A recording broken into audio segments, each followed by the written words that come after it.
Que bom nos encontrarmos mais uma vez, hoje para estudarmos Ezequiel capítulo 5. Esse é o programa Reavivados por Sua Palavra, programa transmitido pela internet, no canal do YouTube e também pela TV Novo Tempo. A TV Novo Tempo é o canal da Esperança e a Rádio Novo Tempo, a Voz da Esperança, que transmitem a mensagem da Palavra de Deus, músicas inspiradoras e programas os mais diversos 24 horas por dia. Na TV Novo Tempo você ouve falar sobre família, sobre saúde, notícias as mais diversas. Aqui você vai encontrar esperança. Então, não troque de canal. Fique sempre 24 horas por dia conosco com a TV Novo Tempo, porque esse é o canal que leva transformação, leva esperança, leva vida para a tua família. E esse programa é um incentivo para estudo da palavra, da Bíblia Sagrada. E eu quero ratificar aqui o que já falei várias vezes, da importância da gente buscar a Deus, da gente clamar ao Senhor sozinhos. A gente tem o nosso momento de oração antes de sair de casa, ter um momento de oração com a família, não é? Ter um momento de leitura da Bíblia com a família e também ter um momento de oração sozinho antes de ir dormir. Ou seja, ao sair, antes de sair e ao chegar, nós precisamos confiar em Deus a nossa vida. Colocar nas mãos dele os nossos sonhos, os nossos planos, para que ele nos dê sabedoria para tomarmos decisões acertadas. Bem, vamos orar para que Deus nos ilumine, para que a gente possa compreender mais a Bíblia Sagrada? Sem oração não há poder, com muita oração há muito poder. Oremos, querido Pai, ao estudarmos agora mais um capítulo da Tua Palavra, nós estamos alegres e dispostos a ouvir a Tua voz.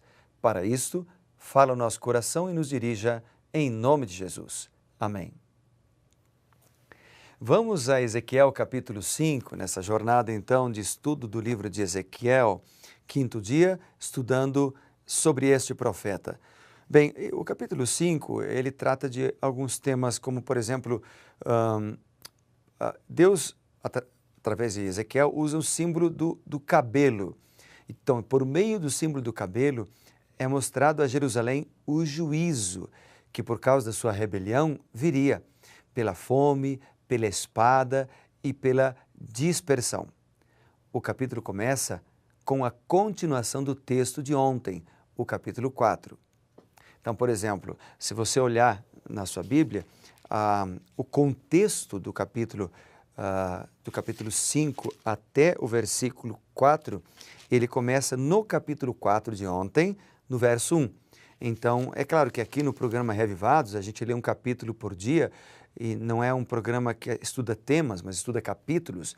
Então, nós acabamos parando ontem no capítulo 4 e o verso 17, mas o contexto continua até o capítulo 5, verso 4.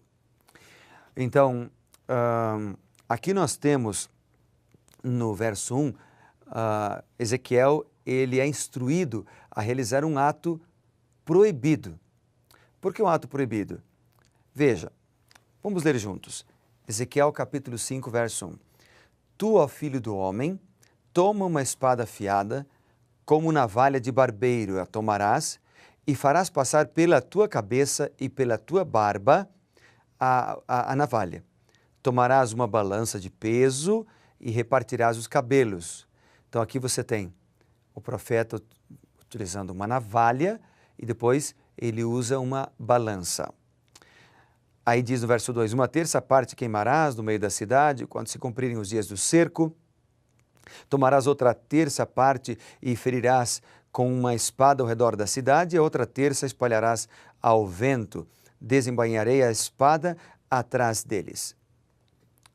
Então, aqui nós temos uma ilustração interessante, porque o fato de cortar o cabelo com uma navalha era proibido para um sacerdote na época de Ezequiel.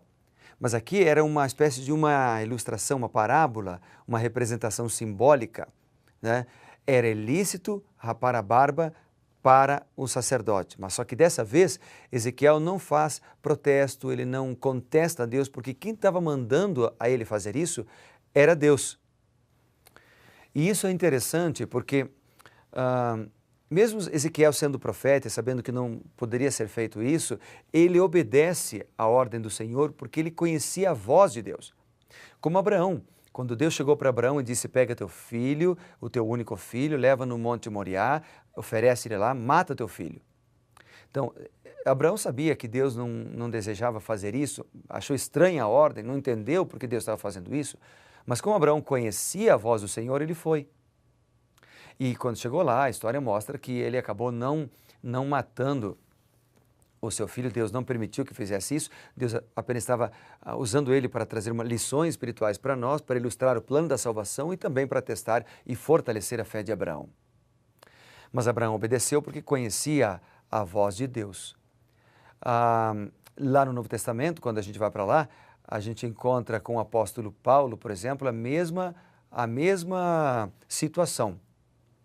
Por exemplo, lá em Atos, no capítulo 16, nós temos uma ordem de Deus para o apóstolo Paulo e também para Silas. Eles eram uma dupla missionária, né? E aqui em Atos, no capítulo 16, o apóstolo Paulo tinha feito todos os planos para pregar o evangelho. Diz a Bíblia o seguinte, que eles, no verso 6, Atos 16, 6, que eles tinham feito os planos para pregar na Ásia. Mas, diz a Bíblia aqui, que eles foram impedidos de pregar pelo Espírito Santo. Então, eles acabaram refazendo os planos e tentaram ir pregar o Evangelho na Bitínia, mas o Espírito Santo novamente os impediu. O apóstolo Paulo aceitou não ir pregar nem na Ásia nem na Bitínia, porque ele conhecia a voz do Espírito Santo. Então, ele foi orar e Deus aí lhe revelou o que deveria fazer, ele deveria, na verdade, ir para outro lugar. Paulo conhecia a voz do Espírito, por isso obedeceu uma ordem estranha. Abraão conhecia a voz de Deus, do Espírito também, por isso obedeceu uma ordem estranha. E Ezequiel, aqui no capítulo que estamos lendo hoje, ele conhecia a voz de Deus, por isso obedeceu uma ordem estranha. Então, ele acatou essa ordem de Deus de cortar os seus cabelos. Depois aqui é mencionada uma balança. A balança aqui revela que todos serão pesados e receberão a recompensa da maneira tão cuidadosa que quando o julgamento de Deus for revelado no fim dos séculos, nenhuma voz de discordância se ouvirá em toda a vasta criação.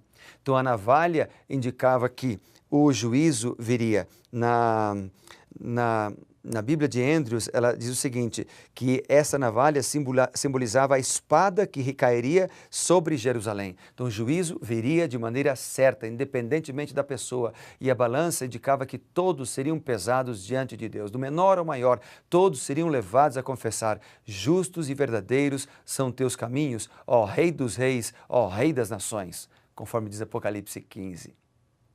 No verso 5, diz que Deus colocou Jerusalém no meio das nações. Veja o que diz o verso 5.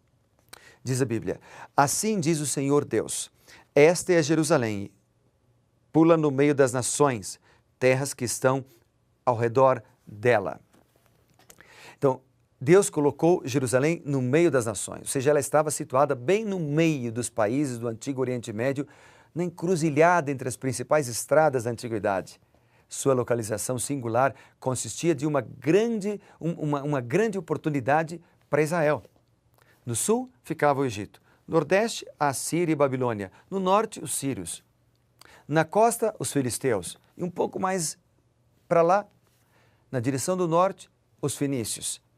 Mais próximo a leste estavam os moabitas, os amonitas e no sul os edomitas. Deus colocou seu povo no meio das nações, conforme ele diz no verso 5, e planejou que ele se tornasse uma grande força evangelizadora pela qual o conhecimento de Deus, ou do Deus verdadeiro, poderia se espalhar por todo o mundo de então. Era o desejo de Deus que a nação de Israel, a partir de Jerusalém, fosse uma clara demonstração da superioridade do Deus verdadeiro, em contraste com os deuses falsos, com os falsos sistemas de culto pagãos. A experiência e a prosperidade de Israel deveriam se tornar tão atrativas que todas as nações passariam a buscar o Deus dos israelitas. Da mesma forma como a rainha de Sabá, por exemplo, no tempo de Salomão, o buscou. E queria saber de Salomão o que havia acontecido, por que havia tanta prosperidade com Salomão. Essa experiência que aconteceu com Salomão deveria se espalhar, replicar, se o povo de Deus tivesse permanecido fiel. Deus os abençoaria, eles viveriam muitos anos, teriam uma longevidade muito grande, dificilmente ficariam doentes. E o que aconteceria é que as bênçãos materiais também seriam abundantes e os povos veriam para saber o que está acontecendo e eles teriam a oportunidade de testificar. Então seria uma pregação centrípeta de fora para dentro. No Novo Testamento, a lição se aplica para os cristãos também, só que a evangelização ela é centrífuga de dentro para fora. De forma individualizada, Deus nos colocou também como luz para os vizinhos. Ele espera da nossa parte uma demonstração do cristianismo diante do mundo. Ele deseja que eu e você sejamos ou vivamos uma religião tão atrativa que os outros procurem buscar. Por isso ele ordenou lá em Mateus, no capítulo 28, versos 18 a 20, ele diz, você lembra o que disse Jesus ali? Eu vou ler para você, Mateus capítulo 28, diz assim, Jesus aproximando-se falou-lhes dizendo, toda autoridade me foi dada no céu e na terra. Ide, portanto, fazei discípulos de todas as nações, batizando-os em nome do Pai, do Filho e do Espírito Santo, ensinando-os a guardar todas as coisas que vos tenho ordenado. E eis que estou convosco todos os dias. Ide, fazei discípulos de todas as nações. No capítulo 5 de Mateus, do Evangelho de Mateus, Jesus ainda diz assim, no capítulo 5 e no versículo 14, ele diz assim, vós sois a luz do mundo. O povo de Israel deixou de ser a luz, transformou-se em trevas quando se afastaram da lei de Deus e gradualmente foram se corrompendo por causa dos hábitos, da idolatria, da promiscuidade sexual. A rebelião é um ato deliberado, planejado. E nós também podemos cair no mesmo erro. Mas que esta não seja a nossa realidade. Que esta não seja a nossa história.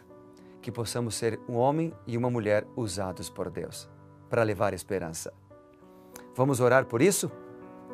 Querido Pai, bondoso Deus, queremos orar para que o Senhor nos use poderosamente como instrumentos para levar esperança às pessoas, através da nossa vida, através da literatura, através daquilo que temos e somos, que possamos deixar brilhar a luz dos céus.